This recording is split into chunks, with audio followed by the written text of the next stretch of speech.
Hey everyone, welcome back to the Plant-Based Theory. Today we're going to talk about leaky gut and the signs, symptoms, and ailments that can arise.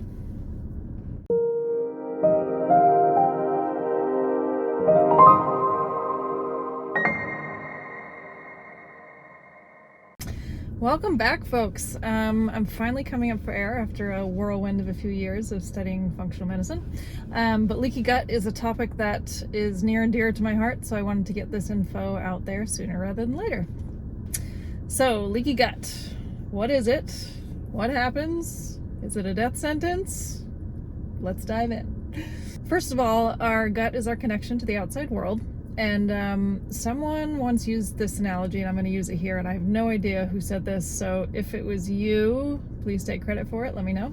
But they said that we are just big donuts. And I love that analogy. Basically, we are one body with a hole through the middle, like a donut. Granted, our hole is a bit more complex than a donut hole, but we have a hole here and it comes out the bottom. So we're big donuts. With that being said, many scientists and doctors feel that all disease starts in the gut, and this dates all the way back to Hippocrates, I think, because even when we are genetically disposed to something, like if we have, people say, oh, I have genes in my family that, do X, Y, and Z, we still need a trigger. And that trigger usually comes from something in our environment or food, something that we put inside this donut hole that starts to wreak havoc on our body. So what is our gut? Our gut is our digestive tract. It starts in our mouth, goes down, does a bunch of loop-de-loops, and comes out our bum hole. And it's also where we decide whether or not to let something in or to let it pass through. So what's leaky gut then? Leaky gut is when we start to get, for lack of better terms, holes in our gut lining that starts to let things in that we would normally want to pass through. And when I say in, I'm talking about into our bloodstream, like we have absorbed whatever through the lining of our digestive tract into our body. So why do the holes start? Where do they come from? How do they happen? Stress is a huge one. Alcohol is another huge one. Diets that consist of highly processed foods, oily foods, sugary foods, standard American diet, that'll do it to you. Certain medications, aspirin, ibuprofen, antibiotics. That's me screaming that from the hills because that's a big one. That's why this topic is near and dear to my heart, because about 4 years ago now, I had to take antibiotics, which I normally would never do. But after being in a developing nation, I encountered some health issues that were scary, and I needed to take antibiotics. So I did, and then for the next 3 years, I dealt with the repercussions of a leaky gut and dysbiosis, and it wasn't fun. Thankfully, I knew how to deal with it, though. But also lack of sleep can cause leaky gut. Food additives, the chemical shit we put in our food, and even mono diets. Mono diets are diets that focus on one thing, like the new carnivore diet, or people who just eat cabbage. I don't know if those exist, but if they did, that'd be a mono diet.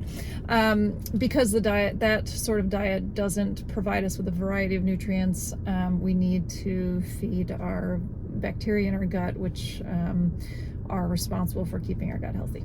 Long story short. So any of those things can cause insult to the gut lining, and the more we are exposed to those things, the more our gut lining starts to break down.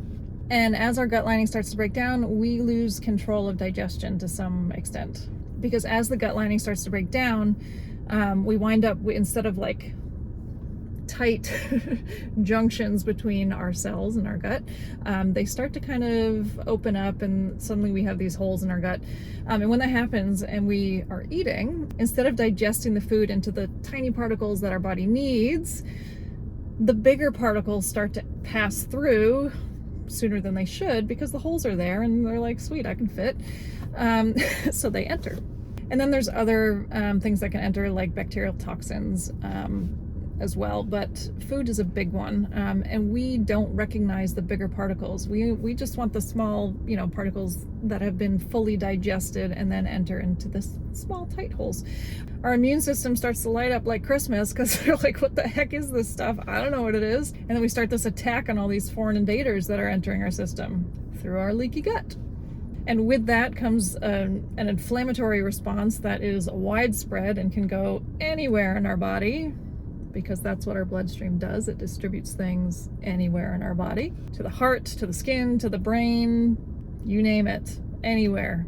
And since inflammation is thought to be the start of all disease or dysfunction, you can see why this might be a giant problem. People can wind up with any ailment you can probably think of.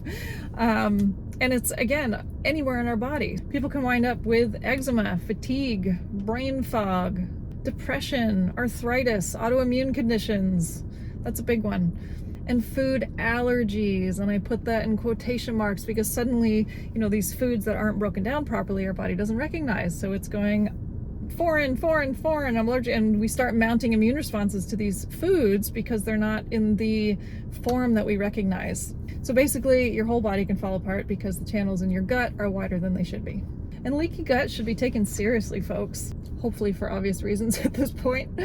Unfortunately, many practitioners don't know about leaky gut. It's something fairly recent, I would say, in the medical world that's being studied. So if you have a doctor that learned their medicine many decades ago, they don't have this information. So if you are experiencing widespread symptoms, you are just exhausted, fatigued, your joints ache, you have brain fog, you have skin issues, please go find a practitioner who knows what they're doing, because it may be your gut. You may have leaky gut and you need someone who knows how to treat it.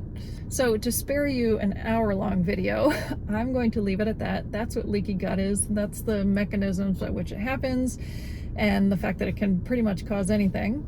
But I will be following up to this video with 2 more videos that are related to this. One is the 5-hour program, which is a way to treat leaky gut. And then the other one is a video on probiotics. Learning is cool. Thanks for watching, folks. I do hope you learned something, and I will see you in the next video. Bye.